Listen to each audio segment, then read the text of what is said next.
এই নারীকে বলেছিলেন গজব নাজিল হওয়াকালীন পেছনে ফিরে তাকাবে না, কিন্তু সে আদেশ মানেনি।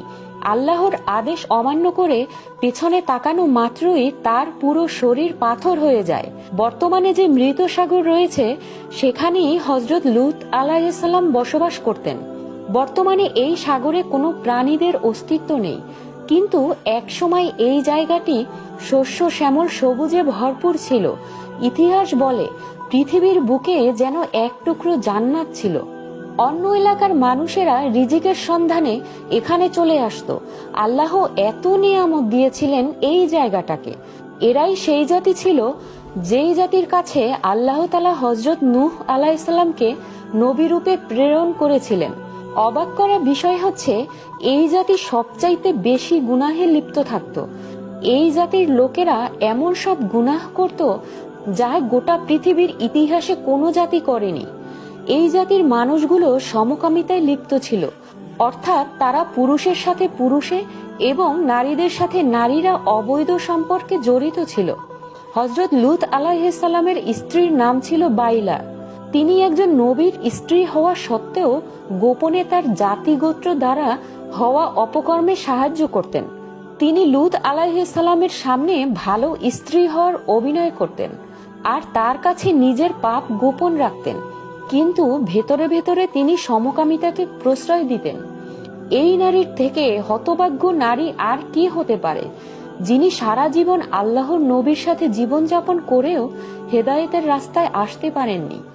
লূত আলাইহিস সালাম যখন জাতিকে বুঝাতে পারল না এবং অনেক চেষ্টা করার পরেও তার কথা কেউ শুনল না, তখন আল্লাহ তাআলা তার 3 জন ফেরেশতাকে সুদর্শন মানুষের রূপ ধরে হযরত লূত আলাইহিস সালামের ঘরে পাঠালেন।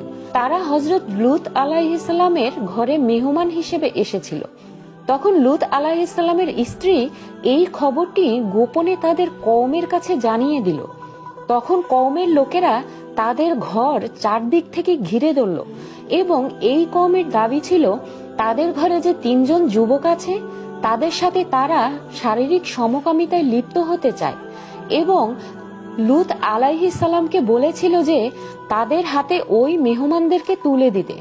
লূত আলাইহিস সালাম তাদের জঘন্য মনোভাব জানতে পেরে তাদেরকে নানাভাবে বোঝানোর চেষ্টা করে, কিন্তু যখন ব্যর্থ হয় তখন আল্লাহর সেই 3 জন ফেরেশতা নবীর কাছে এসে বলল, আপনি আমাদেরকে তাদের হাতে সমর্পণ করে দিন এবং সূর্য ডোবার পূর্বেই এই এলাকা ত্যাগ করুন।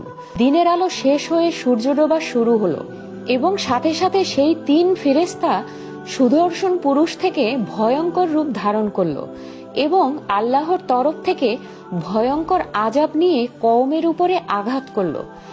সেই ফেরেশতারা লূত আলাইহিস সালামকে বলেছিল, সূর্য ডোবার আগে তোমার পরিবার নিয়ে এই শহর ছেড়ে নির্দিষ্ট কোনো জায়গায় চলে যাও।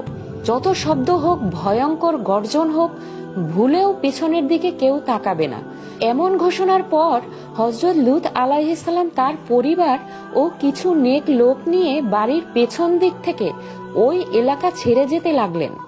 এর মধ্যে আকাশ থেকে ভয়ঙ্কর অগ্নিকুণ্ড এবং পাথরের বৃষ্টি নিক্ষেপ হতে শুরু করলো। এই সময় লূত আলাইহিস সালামের স্ত্রীর মন থেকে তার জাতি গোষ্ঠীকে কোনোভাবেই বিচ্ছিন্ন করতে পারছিলেন না। মনের ভুলে সে একবার পিছনে ফিরে তাকায়, তখন সাথে সাথে সে পাথরে রূপান্তরিত হয়ে যায়। হযরত লূত আলাইহিস সালাম সকলকে বলল, তোমরা ওই পাথরের দিকেও তাকিও না, সামনের দিকে তাকিয়ে চলতে থাকো। এটাকে লূত অফ ওয়াইফ পিলার নামে ডাকা হয়। লূত আলাইহিস সালামের স্ত্রীর বর্ণনা পবিত্র কুরআন সহ তাওরাত, জাবুর, ইনজিল, বাইবেল সহ বিভিন্ন জায়গায় উল্লেখিত রয়েছে।